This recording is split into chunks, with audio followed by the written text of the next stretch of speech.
Good morning, everyone, and welcome to Thursday morning. It's Stephen Whiteside here from the uptrend.com. In the pre-market this morning, things are fairly quiet. Stock index futures are mixed, with the Nasdaq leading the indices lower in the pre-market, and that has a lot to do with one big cap tech stock, which is Oracle. Oracle down over 13% so far in the pre-market. Now, we'll get to Oracle in a second, but here's another technology stock that's in the news, and that is Cisco. Cisco finally made it back to the levels that it peaked at back during the dot-com bubble. So 25 years ago, we're back to exactly where we were at that time. So deja vu, it's just like it's all over again. And so when, we talk about the AI bubble bursting, we don't know how low the stocks will go, and we never know how long it'll take those stocks to recover once they peak and then start to roll over. Now, looking at Oracle, Oracle is one of the technology stocks where the first to roll over, and it broke down in early November below the flypaper channel. You can see that it's been on a daily sell signal since the middle of October, and we came back to a buy signal last week, and the pros finally took control yesterday, but unfortunately the news disappointed investors, and now we're trading down, and we're above the 187.50 level at the moment, but certainly we're in the range where we could possibly generate a sell signal on Thursday. Now, it was all about the bond market yesterday with the Fed coming out with its interest rate announcement. And yes, bonds were higher yesterday, but not by much. There's the TLT, the XBB, then we're looking at emerging market bonds, and then the junk bonds. Everything was up yesterday, but certainly no significant changes in trend based on what the Fed announced on Wednesday. Now, looking at currencies, there was more movement in currencies. There's the US dollar index down 0.43, the euro up 0.43. The Canadian dollar was up a tick over 0.25%. There's the Australian dollar up 0.42. So lots of movement in the currency markets, with money coming out of the US dollar going into other currencies. Looking at the VIX, there's the VIX for the S&P 500, closed down slightly yesterday. Looking for a close on Thursday above 1827.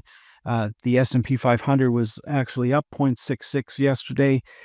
Then looking at the NASDAQ VIX, we're looking for a close above 2278 on Thursday to give us a buy signal. The NASDAQ 100 itself was up 0.41 yesterday, so no change in trend there. For the Russell 2000, we made a new low for this move and looking for a close on Thursday above 2335. The Russell 2000 was the big winner yesterday, up over 1%, 1.36% on the day. So when you're lowering interest rates, the stocks that are going to be most affected by that, of course, are the micro cap, small cap, mid cap stocks, as for the most part, they don't have any of their own cash. They're living off borrowed money. And if borrowed money gets cheaper, those stocks usually rise. Then looking at price targets for the Russell 2000, our next price target is 257.81. Looking at the TSX 60, we're up 0.78% on the day, and we're looking for a move up to 46.88 as our next target to the upside for the TSX 60. Last up today, I just want to talk about TELUS. Some people are asking about, what do you think about this stock? The current yield on it is 9.15%. The problem with that yield is the fact that investors don't believe it's going to be around for that much longer. And if you look at the daily panic zone chart, you can see that this stock has been broken for a while now. You can see that, we potentially could have had support up there at the 2150 level, and then we tried to hold it into October, and then we started to break apart. So investors have lost confidence in this particular stock, and you can see it broke down below the flypaper channel. We'll take a look at a couple of other stocks in a minute.